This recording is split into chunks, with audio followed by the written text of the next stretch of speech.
Hello, my name's Jesse. We're at Beaver Water District today, and we're going to be discussing what it takes to pull water from Beaver Lake to make it suitable to drink for the customers in our service area. Beaver Water District has 3 independent water treatment plants that are capable of producing up to 140 million gallons of water a day.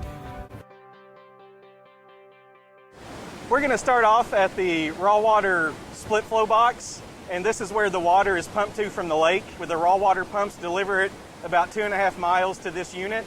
The water is then controlled by all these gates behind me, and we can determine how much flow is going to each of the 3 plants of Beaver Water District by the number of gates that are up or down. From the split flow box, the water is directed to pipelines underground. The building behind me is where the pipeline is bringing the water into the basins 7, 8, and 9. Between the raw water pumps at the lake and the split flow box at the beginning of the plant is the chlorine dioxide facility. We use chlorine dioxide to disinfect the water. It is a strong oxidant that can kill both viruses and bacteria for us. The chlorine dioxide we have switched to just a few years back because it helps reduce our THM or trihalomethanes, and those are a byproduct that are regulated by EPA, and by the switch to chlorine dioxide we have allowed ourselves to stay in compliance with EPA regulations. The water is delivered to the head of the plant at the flash mix pump. The flash mix pump helps us achieve coagulation.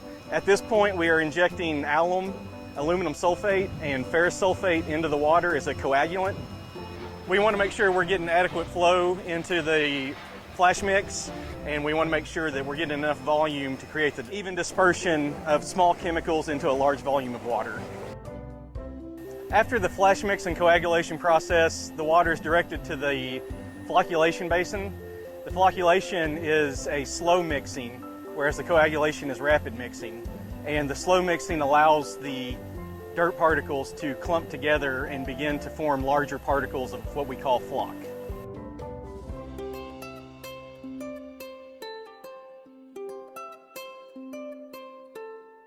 The sedimentation basin is used to allow the flock that has been formed to settle out. And the sedimentation gives us a long stretch, about 3 to 4 hours on average, of that water to flow in a line and allow the flock material to settle to the bottom of the basin. The settled flock material is pulled from both ends of the basin to the center of the basin. Underneath us right now there is about a 6-foot trough that the chain and flight rake the water and the solids material into. Head pressure from the water in the basin is used to drive that settled flock material to our solids handling facility.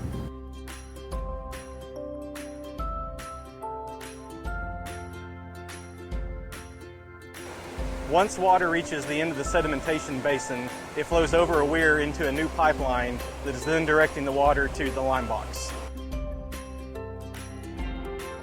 Lime is delivered to Beaver Water District in powder form. We mix it into a liquid slurry and then feed it to the water, and the lime is used as pH adjustment to help corrosion control. As the water flows from the lime box to the filters, we again add a disinfectant, this time in the form of chlorine.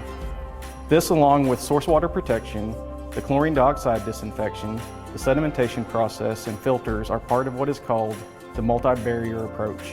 Our aim is to have eliminated all the pathogenic organisms by the time the water reaches the split box at the head of the plant. At Beaver Water District, we have 28 filters. On average, those filters are washed every 8 days. The filters remove the small particles that we were not able to remove through the sedimentation process. And the filters are composed of anthracite, sand, and garnet, the material that are removing the small particles that the sedimentation basin did not remove. Below the filter deck, we enter the filter pipe gallery, and the filter pipe gallery is how we distribute water from the filters to different points in the plant. There are the filter effluent, which is delivering clean water to the clear well. Our filter to wastewater used to go through the solids handling facility, and instead of processing it through the solids handling facility, we now pump it back to the head of the plant and use it through the process again.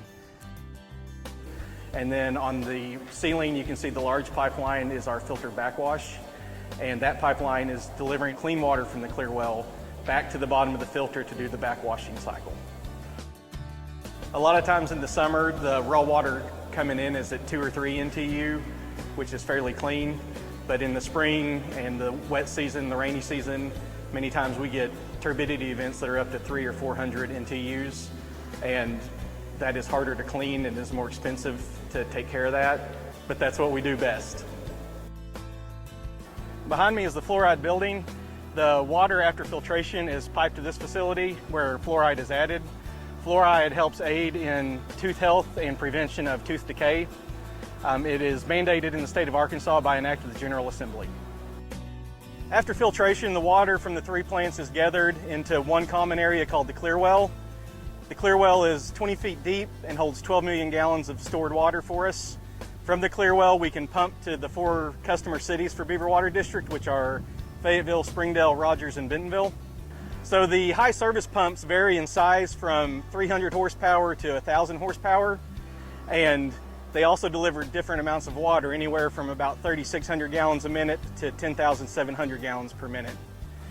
Due to the different distances the cities are and elevations that they are from Beaver Water District, the pumps don't have to be the same size to deliver the same amount of water.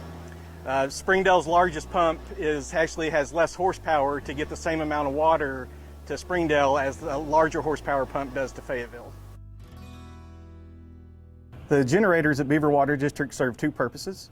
The first being that if we should have a commercial power failure, we have backup power that will keep the treatment process going and also allows us to keep the pumps going to the cities so that they get a continuous flow of water.